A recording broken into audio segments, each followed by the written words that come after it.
Antibiotic homeopathic में भी होती है, लेकिन आमतौर पर लोगों को नहीं पता। कॉम्बिनेशन में होम्योपैथिक में भी एंटीबायोटिक का तस्वर मौजूद है, जैसे एलोपैथिक में एंटीबायोटिक का तस्वर है, बहुत सारे बैक्टीरियल इमराज में इस्तेमाल की जाती है, ऐसे ही होम्योपैथी में भी है। अस्सलाम वालेकुम, मैं हूं आपका होम्योपैथिक डॉक्टर रऊफुल हसन कादरी वाकंड से। आज हम बात करना चाहेंगे एंटीबायोटिक्स के ऊपर। आम फहम है कि कोई भी बीमारी जब तूल पकड़ लेती है और डॉक्टर को चेक कराते हैं तो वो कहते हैं आपको कोई एंटीबायोटिक तजवीज़ करना पड़ेगा, आपका गला खराब है या आपका सीना खराब है या आपका जुकाम रहता है या आपके जोड़ों के दर्द है या मैदे के इमराज हो गए हैं, तो इसमें अक्सर एंटी इन्फ्लेमेटरी दवाएं यानी एंटीबायोटिक्स का इस्तेमाल करवाया जाता है। होम्योपैथ के पास जब बंदा आता है तो आमतौर पे जब क्योंकि एलोपैथिक अद्वियात कसरत से इस्तेमाल होती हैं और ज्यादातर लोगों में ज्यादा फेमिलियर है, इसलिए जब वो होम्योपैथ के पास आते हैं तो वो भी कहते हैं हमें कोई एंटीबायोटिक दे दें। तो ये बहुत मुश्किल होती थी एक आम क्लिनिक पे, स्टोर पे, होम्योपैथिक स्टोर पे कि होम्योपैथिक के पास एंटीबायोटिक नहीं, तो लिहाजा आजकल जदीद होम्योपैथी में कॉम्बिनेशन का जो इस्तेमाल हो रहा है, बहुत सारी कंपनियों ने अपनी नई रिसर्च के मुताबिक एंटीबायोटिक से मुतारिफ करा दी और अल्हम्दुलिल्लाह बिल मुकाबिल एलोपैथिक के वो भी इस्तेमाल हो रही हैं और बेहतरीन रिजल्ट मिलती हैं। जैसे मेरे सामने इस वक्त मौजूद है बच्चों के लिए बेबी रीबायोटिक के नाम से, ये देखिए बच्चों के लिए बेबी रीबायोटिक के नाम से, और इसमें स्ट्रॉबेरी फ्लेवर भी है, जैसे एलोपैथी में आप देखते हैं उसी तर्ज का ये नजर आता है और बेहतरीन इसका कॉम्बिनेशन है और बेहतरीन इसके रिजल्ट आते हैं। चेस्ट के इन्फेक्शन के लिए, गले में केरा गिरने के लिए, नाक की बनाखुज के लिए इस्तेमाल करवाया जाता है। इसी तरीके से अगर किसी को बुखार नहीं उतरता और बुखार तेज हो गया है, थ्रोट का इन्फेक्शन हो गया है और उसकी वजह से फीवर हो गया है, तो उसी तरीके से उसके लिए एक और एंटीबायोटिक है जिसको एनफ्लेक्स के नाम से, ये ब्लोसम कंपनी है, उसका एनफ्लक्स के नाम से ये एक कॉम्बिनेशन है, ये भी एक एंटीबायोटिक के तौर पे इस्तेमाल होता है। और मजे की बात ये है कि ये सिरप जो है ये घर में तैयार करना पड़ता है, ये सस्पेंशन है, पाउडर की शक्ल में है। जैसे एलोपैथी में मुख्तलिफ सिरप है, मुझे नाम लेना मेरी मजबूरी है, जैसे सीफम वगैरह है, आप उनको पानी में उबाल के पानी ठंडा करके डालते हैं, जस्ट लाइक इसी तरीके से इसके अंदर भी है और बेहतरीन ये रिजल्ट देता है।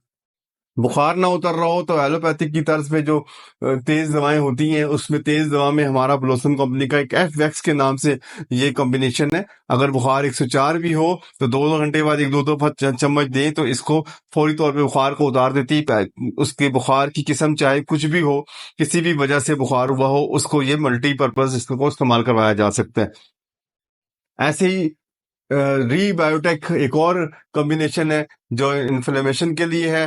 गम्स की इन्फ्लेशन हो जाए, यूटीआई हो जाए, आपको स्टोमिक का इशू आ जाए या आपको लंग्स का इशू आ जाए या आपका साइनस का प्रॉब्लम आ जाए, उसके लिए ये रीबायोटिक जो है ये बड़ों के लिए इस्तेमाल कराया जाता है। बच्चों के लिए बेबी रीबायोटिक है और बड़ों के लिए रीबायोटिक के नाम से है। ये बड़ी मुस्तनद और मेरे अक्सर मेरी प्रैक्टिस में ये रही है, बीएचपी कंपनी का रीबायोटिक के इस्तेमाल में रहता है। इसी तरह कुव्वत मुदाफ़त को बढ़ाने के लिए, और हाँ, इससे कबल मैं बता दूं कि इन अद्वियात के टैबलेट की शक्ल में भी ये दवाएं मौजूद होती हैं। मसलन जैसे ये बी फ्लॉक्स के नाम से, ये एक बहुत जबरदस्त एंटीबायोटिक है, बहुत ही कॉमन इस्तेमाल में है। ब्लोसम कंपनी का बहुत ही शानदार ये एक प्रोडक्ट है जो बी फ्लॉक्स के नाम से है और कसरत के साथ इस्तेमाल होता है हर किस्म के इन्फेक्शन के लिए, हाँ वो गम्स का हो जाए, थ्रोट का हो जाए, आपका नेजल का प्रॉब्लम आ जाए, आपका यूटीआई का मसला आ जाए, खुदा न करे चेस्ट इन्फेक्शन हो जाए, कोई भी मौसमी आर्जा हो जाए और जोड़ों में इन्फ्लेमेशन, ये सूजन आ जाए, तो उसके लिए भी हम इसको बी फ्लास्क को तजवीज़ करते हैं। ये बहुत ही अच्छा रिजल्ट देती है। ये बाकायदा खूबसूरत सी पैकिंग और उसकी एलोपैथिक तर्ज में ये बिल्कुल ब्लिस्टर टाइप की पैकिंग है और ये सुबह शाम की डोज दी जाए तो ये बहुत ही जबरदस्त रिजल्ट देती है। और दवाओं के साथ ये इमदादी दवाएं होती हैं, ये कॉम्बिनेशन जो होते हैं ये इमदादी दवाएं होती हैं। अगर पेशेंट को, अगर डॉक्टर ने तजवीज़ की है तो इसके साथ यकीनन वो सिंगल रेमेडी देगा ताकि उसके अकॉर्डिंग टू सिम्टम्स वो जल्दी रिकवर कर जाए। इसी तरीके से इसी तरीके से एक और दवा है, जैसे रीबायोटिक का मैं जिक्र कर रहा था, उसका भी ये टेबलेट फॉर्म में भी ये दवा मौजूद है। रीबायोटिक की सिमिलर वैसी इसकी भी खूबसूरत पैकिंग है इसी तरीके की, और ये भी इसी तरीके से बड़ों के लिए इस्तेमाल, जो टैबलेट को ले सकते हैं आसानी से, सिरप नहीं ले सकते, उनको लिए बड़े में दे सकते हैं। ऐसी एक कॉमन एमएस कंपनी का इन्फ्लेमिक है, इसका सिरप भी आता है। ये इन्फ्लेमिक टैबलेट है, ये हर तरह से हर किस्म की इन्फेक्शन के लिए बहुत ही कॉमन है। इसके अंदर पूरा कागज मौजूद होता है, लीफलेट मौजूद होता है जिसमें तफसील लिखी होती है। ये पैरास्टामोल की तरह की टैबलेट है, ये चबाई भी जा सकती है, चूसी भी जा सकती है, मीठी होती हैं, टेस्ट में कोई बुरी जायके की नहीं है जैसे एलोपैथी में होती है, कोई ऐसी जायका नहीं है। बहुत सारे होम्योपैथिक लवर्स वो चाहते हैं नहीं हमें कोई सिंगल रेमेडी दे दी जाए जिससे हम उसको लेते रहें और हमारे अंदर से ये इन्फेक्शन वगैरह जो वो खत्म हो जाए। तो इन्फेक्शन को दूर करने के लिए हमारी सिंगल रेमेडी में एक्किनेशिया, ये मदर टिंचर है, एक्किनेशिया क्यू। मदर टिंचर को हम क्यू के अलामती निशान से पहचानते हैं। ये एक्किनेशिया के नाम से मदर टिंचर, ECH के नाम से, एक एग्नेशिया है वो अलग दवा है, वो IGN है, ये एक्किनेशिया ECH। इसको भी अगर रेगुलर इस्तेमाल किया जाए तो हर किस्म के इन्फेक्शन से, मुतद्दी बीमारियों से महफूज रखता है। इसके अलावा चूंकि मरीजों में मुदाफती कुव्वत कमजोर हो जाती है, इसीलिए बार बार वो एंटीबायोटिक्स की तरफ जा रहे होते हैं या डॉक्टर उनको मालिज तजवीज कर रहा होता है, खा वो होम्योपैथिक का खा एलोपैथिक का।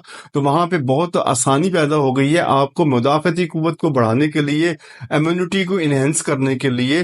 कैंट का 48 नंबर ये आपका बहुत ही बेहतरीन इम्यूनिटी को इनहेंस। जैसे पिछले दिनों आपने देखा हो कोविड आ गया था और कोविड की वजह से सिर्फ यही कहा जा रहा था कि मुदाफती कुव्वत को बढ़ाएं। मुदाफती कुव्वत को बढ़ाने के लिए, एनहांस करने के लिए कैंट का 48 नंबर, सिमिलरली BM कंपनी का बहुत ही मारूफ ये 5 नंबर जो ड्रॉप्स हैं, ये BM कंपनी का 5 नंबर है, ये भी मुदाफती कुव्वत को बढ़ाने के लिए है। ये दवाएं वो हैं जो हर कॉम्बिनेशन के साथ दे सकते हैं। मैंने इस्तेमाल किया लफ्ज कॉम्बिनेशन, सिंगल रेमेडी नहीं, कॉम्बिनेशन के साथ, यानी आप रीबायोटिक दे रहे हैं या इन्फ्लेक्स दे रहे हैं या इन्फ्लेमिक दे रहे हैं, उनके साथ इनको बतौर मददगार दे सकते हैं ताकि एक कॉम्बिनेशन जो है वो एक पूरा नुस्खा भी बन जाए और मरीज को जल्दी उसको खुली शफा हो जाए और फिर ये मुदाफती कुव्वत बेहतर होने से उसको बार बार अटैक्स मर्ज के नहीं होते। ये था आज हमारा टॉपिक एंटीबायोटिक्स के हवाले से। यकीनन आपको इससे बहुत बड़ी रहनुमाई मिली होगी और आपको हौसला मिल गया होगा कि होम्योपैथी किसी से पीछे नहीं है और इसमें भी एंटीबायोटिक्स का तस्वर भी है और एंटीबायोटिक मौजूद भी है। सिर्फ यही नहीं कि हम अलामात पे मर्ज को तजवीज कर रहे होते हैं, बल्कि बैक्टीरियल इन्फेक्शन को, इवन वायरल इन्फेक्शन के लिए अद्वियात भी मौजूद है। एलोपैथी में एंटी वायरल नहीं है, बहुत कम दवाएं हैं। हमारे पास होम्योपैथी में अकॉर्डिंग टू सिम्टम्स जो वायरस है उसको भी हम काबू कर लेते हैं। बहुत सारी अद्वियात मौजूद है, इस सिलसिले में भी हम गाए बगाए गुफ्तगू करते रहेंगे। उम्मीद करता हूं कि आज का हमारा ये टॉपिक आपको पसंद आया होगा और यकीनन आपने इससे इस्तेफादा हासिल किया होगा और आपको इत्मीनान हासिल हो गया होगा कि होम्योपैथी भी किसी से पीछे नहीं है और इसमें भी एंटीबायोटिक और एंटीवायरल अद्वियात मौजूद हैं। मजीद होम्योपैथिक से मुतालिक वीडियोस देखने के लिए हमारे इस चैनल को सब्सक्राइब कर लीजिए और बेल आइकॉन को प्रेस कर लीजिए ताकि आपको नोटिफिकेशन मिलता रहे। और हमारे मुख्तलिफ मीडिया में जो चैनल मौजूद हैं व्हाट्सएप पे और इंस्टाग्राम पे, उनको भी फॉलो कीजिए ताकि आपको हमारी वीडियोस मिलती रहें और आप इन मालूमात से फायदा उठा सकें। शुक्रिया। Subscribe now.